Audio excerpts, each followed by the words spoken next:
Do you think white wine is just light, simple, and kind of boring? Sometimes you drink it with fish or at summer brunch, but never as exciting as red.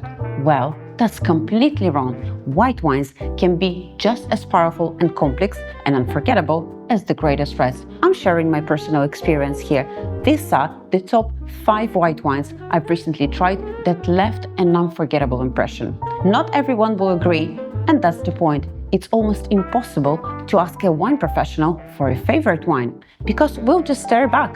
There are too many, and every year we discover new ones that can change our minds. I'm Anya Gariboldi, a professional sommelier, educator, and a Diploma WSET candidate, and I'll take you through these bottles step by step. Let's start with Chablis Grand Cru Salmon 1990 from Rhône. This is especially personal for me. 1990 is my birth year and also one of the greatest vintages ever produced in Burgundy, so I feel lucky to share that connection.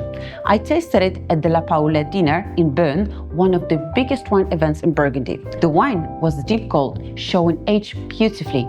On the nose, it was pronounced dried lemon peel, saline notes, oyster shell, then deeper layers of toast, vanilla, hazelnuts, even mushrooms and bee wax. On the palate, it was dry, medium plus in acidity, medium body, but with flavor intensity that was just remarkable. Everything from citrus and salt to brioche and nuts was layered together. The finish, long, persistent, endlessly complex.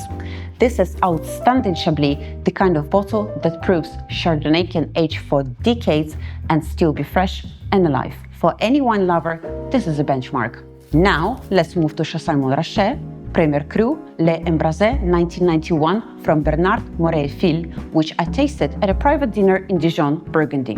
A good friend of mine who specializes in old wines poured it for me, and that made the experience even more special. The color was deep gold with amber tints. It already looked like a treasure. On the nose, baked pear, lemon oil, creme brulee, smoke. And then the age, more depth, dried apricot, hazelnut, bruised apple, brown butter. On the palate, it was dry, medium plus in acidity, medium plus body, rich and layered, but still precise. The finish was long and elegant. Another outstanding Burgundy, but here you see a more opulent side of Chardonnay. Creamy, nutty, luxurious. It's a completely different personality from Chablis, and that's why it's essential.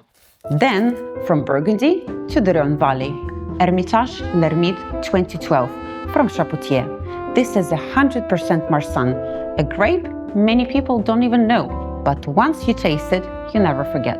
The wine was medium gold, full-bodied, oily in texture with high alcohol.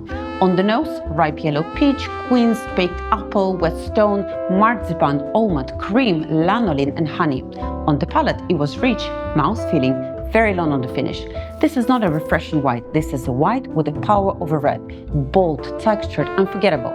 Every wine lover should know Marsanne at this level because it changes the way you look about what a wine can be. Next is Riesling, Trocken GG Silverback 2014 from Schloss Johannisberg. I opened this bottle in Milan with sommelier friends, and it was one of those moments when everyone just nods in silence.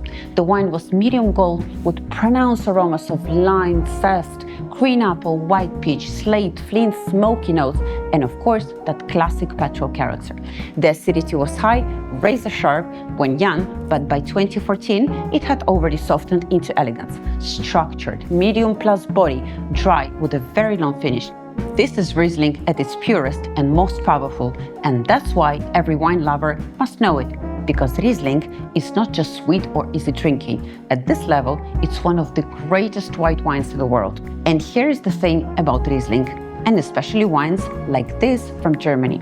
Vintage is everything. Some years give you laser precision and age worthiness. Others can be softer or less structured. So if you don't want to gamble, I've made a free vintage check you can actually download. Keep it on your phone, and the next time you see a Riesling or any fine wine, you'll instantly know if that year was iconic, average, or one to skip. And finally, let's go to south, to Italy. Grande Cuvée Luigi Moio 2020 from Quinto Decimo. I actually had the chance to meet Luigi Moio himself. He is both a professor and the oenologist at Quintodecimo.